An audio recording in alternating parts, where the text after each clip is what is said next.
सबसे पहले अगर हम बात करें स्टार्ट की, तो इससे बुरा स्टार्ट नहीं हो सकता था इंडिया के लिए। जिस तरीके से इंडिया के 15 स्कोर करने पे ही 3 प्लेयर आउट हो जाते हैं और उसके बाद 185 पे इंडिया के 3 ही आउट रहते हैं। यहाँ पे अगर हम बात करें जायसवाल की, तो वो 10 स्कोर करने के बाद आउट हो जाते हैं। शुभमन गिल अगेन 0 पे आउट हो जाते हैं। उसके बाद रजत पाटीदार वो भी 5 स्कोर करने के बाद आउट हो जाते हैं। उसके बावजूद जो इंडिया है वो 185 स्कोर करने में कामयाब हो गई है और अभी तक सिर्फ 3 ही आउट हो गए हैं। 2 सेशन कंप्लीट हो चुके हैं और 185 पे इंडिया के 3 ही आउट हैं। तो यहाँ पे दाद देनी पड़ेगी रोहित शर्मा को और इसके साथ रविंद्र जडेजा को। रोहित शर्मा ने जिस तरीके से डिफेंड किया है, जिस तरीके से अपनी टीम को कवर अप किया है, और यहाँ पे हमें कमी फील हो रही थी विराट कोहली की। अगर विराट कोहली होते तो ये सिचुएशन इंडिया के लिए ना होती, लेकिन वही रोल जो विराट कोहली ने निभाना था वो वही रोल रोहित शर्मा ने बखूबी निभाया है। और पहले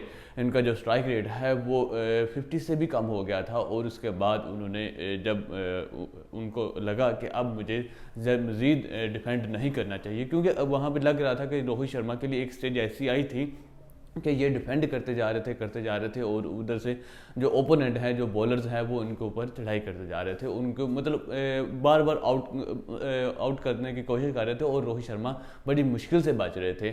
लेकिन उसके बाद जब रोहित शर्मा ने काउंटर अटैक करना शुरू किया तो उसके बाद जो बॉलर्स हैं उनकी जो लाइन लेंथ है वो ख़राब हुई है, जो बॉलर्स उनका जो कॉन्फिडेंस है वो थोड़ा सा कम हुआ है। तो उस तरीके से जाके जो रोहित शर्मा है वो थोड़ा सा सेट हुए हैं। और यही सेम सिनेरियो रविंद्र जडेजा के लिए भी है कि जब वो आए हैं तो उस टाइम पे भी 3 आउट हो चुके थे और जो इनके सिर्फ 25 स्कोर बने हुए थे। तो उस टाइम पे जो रविंद्र जडेजा है उनके ऊपर बहुत ज़्यादा प्रेशर था और उन्होंने वही स्टार्टिंग के अंदर आके वही स्ट्रगल करना शुरू की। वहाँ पे जब वो सेट हो गए तो इस टाइम पे जो रविंद्र जडेजा हैं उन्होंने 68 रन कर लिए हैं और बहुत ही अच्छे तरीके से ये दोनों खेल रहे हैं, रविंद्र जडेजा और रोहित शर्मा।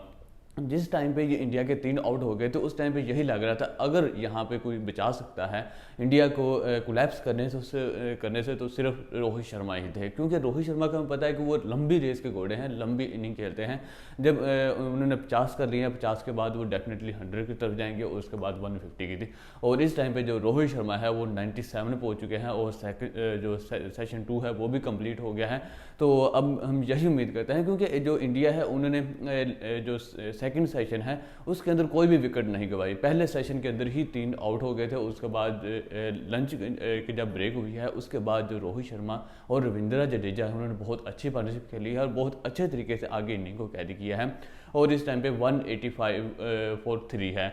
तो अब हम यही उम्मीद कर सकते हैं कि जो इंडिया है वो बहुत अच्छा इस इनिंग को आगे बहुत अच्छे तरीके से कैरी कर सकती है। और आपसे थोड़ी देर बाद सेशन 3 स्टार्ट होगा और उसके अंदर जो रोहित शर्मा है वो डेफिनेटली अपनी जो सेंचुरी है वो कंप्लीट करेंगे। इस टाइम पे 97 पे हैं और रविंद्र जडेजा भी डेफिनेटली अपनी सेंचुरी की तरफ जाएंगे और इसके बाद जो रोहित शर्मा है उसको 150 करना चाहिए, क्योंकि इसके बाद जो लड़के हैं वो 2 डेब्यूटेंट लड़के हैं तो उनका कोई भरोसा नहीं है कि वो यहाँ पे आके क्या कर सकते हैं। डेफिनेटली जो डेब्यूटेंट है उनके ऊपर प्रेशर होता है, तो वो क्या प्रेशर को ऑब्जर्व कर पाएंगे या नहीं कर पाएंगे, इंग्लैंड के बॉलर्स का सामना कर पाएंगे या नहीं। तो ये क्योंकि इनके ऊपर रिलाई नहीं करना चाहिए। जो रोहित शर्मा और रविंद्र जडेजा इनकी एक अच्छी पार्टनरशिप लगी है तो इसको आगे कैरी करना चाहिए।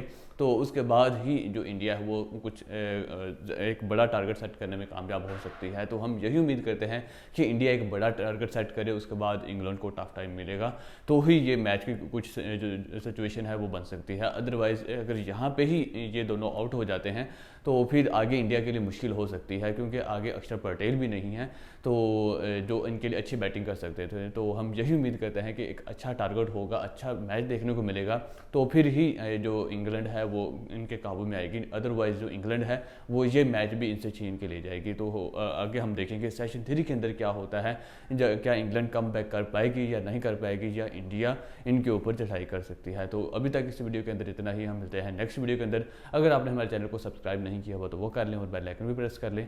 अभी दीजिए इजाज़त।